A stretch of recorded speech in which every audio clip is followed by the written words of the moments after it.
Spain 2-0 গোলে ফ্রান্সকে হারাইয়া স্পেন চলে গেছে ফাইনালও। কিন্তু আজকে যেন ফ্রান্স খেলছে তাদের পুরনো রূপে খেলতে পারছে না, তাদের যে খেলার হিস্টোরি সেই হিসাবে খেলতে পারছে না। আজকে স্পেন মারাত্মক লেভেলে খেলছে। তুমি দেখো স্পেন যে এরকম কাউন্টার অ্যাটাক দিছে, যেভাবে অ্যাটাক দিছে মানে অসাধারণ, এক কথা বলা যায় অসাধারণ। আর বিশেষ করে স্পেনের ডিফেন্ডার তোমার গোলকি যে লেভেলে আজকে সেভ দিছে, মানে মারাত্মক লেভেলের সেভ দিছে আজকে গোলকি তোমার স্পেনের, অসাধারণ সেভ দিছে কয়েকটা। আর স্পেনের ডিফেন্ডার কলতের কথা কি কইমু, মানে আলাদা লেভেলে পারফরমেন্স করছে স্পেন ডিফেন্ডার। কিন্তু আজকে ফ্রান্সের ডিফেন্ডাররা ঠিকঠাক মতন খেলতে পারছে না। কিন্তু আজকে প্রথম গোল যে সময় পেনাল্টিতে আমি তো ভাবছি যে ফ্রান্স কামব্যাক করবে হাফ টাইম, কিন্তু না, আবার গোল খায় বই থাকছে 56 মিনিটে খেলা ফ্রান্স। তা শেষ পর্যন্ত অপেক্ষা করছে সবাই যে ফ্রান্স দেখি কামব্যাক করতে পারেনি, কিন্তু না, ফ্রান্স আর কামব্যাক করতে পারছে না।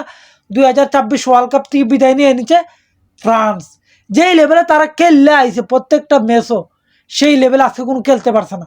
ইতিহাস বলে একটা কথা আছে, যে ইতিহাসের হিস্টোরি কথা বলে যে ফ্রান্স স্পেনের সাথে জিততে পারে না কোনো সময়, সেই ইতিহাস আজকেও আবার টান দিছে। যে ফ্রান্স এই ওয়ার্ল্ড কাপে কেউ আটকাইবার মতন নাই, সেই ফ্রান্স আজকে স্পেনের কাছে আটকায় গেছে। কিন্তু আজকে তোমার স্পেনের প্রত্যেকটা প্লেয়ারের কথা মানতই ভাই, যে খেলছে এক দানি অলমো, ওই তো গোল পাইছে না, লামিন ইয়ামাল গোল পাইছে না, কিন্তু যেই লেভেলে খেলছে মানে ওই এক কথায় মানে আগুন, মানে এক কথা অসাধারণ, এদের কথা বলাই জানা। অ্যালেক্স বেননি মানে সবাই আজকে বুঝে যায় স্পেন অফ জিন বর করছে, এমন অবস্থা হয়েছে। ফ্রান্সকে দেখার পরপরই মনে হয় স্পেন অফ আজকে জিন বর করছে, এমনভাবে খেলা শুরু করছে। আর না গেলে তুমি দেখো পর্তুগালের রঙে লাস্ট ম্যাচ খেললেছে কোয়ার্টার ফাইনালে, তুমি দেখছো নি তেমন ঠিকঠাক মতন খেলতে পারছে না। বেলজিয়ামের রঙে খেলছে তেমন আজকে যে লেভেলে পারফরমেন্স করছে স্পেনে, সেই রকম খেলতে পারছে না বেলজিয়ামের সাথেও। কিন্তু স্পেন আজকে ফ্রান্সকে পাইয়া যেভাবে জ্বল্লা উঠছে, পুরো ভারত কইতে গেলে, ফুল আগুন কইতে গেলে। কারণ আজকে ফ্রান্সকে গোনাতেই ধরছে না এমন স্টাইলে, বাবা 2-0 গোলে জিততে গেছে আজকে। এমবাপ্পি কো, ওলিস কো, উসমান ডাম্বেলে কো, কেউ চলছে না। অবশেষে স্পেন চলে গেছে সিধা কই ফাইনালে, ওয়ার্ল্ড কাপের ফাইনালে চলে গেছে স্পেন।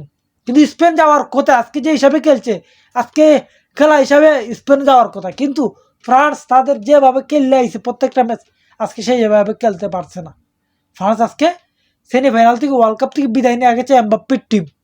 কিন্তু আজকে এই দিনে ফ্রান্স হারছে, হারার মূল কারণটা কি মিডফিল্ড কন্ট্রোল করতে পারছে না, সেই কারণে আজকে হাইরা গেছে। দিন শেষে একটা কথাই, স্পেন চলে গেছে ফাইনাল দ্বিতীয়বারের মতন ফাইনালে চলে গেছে স্পেন।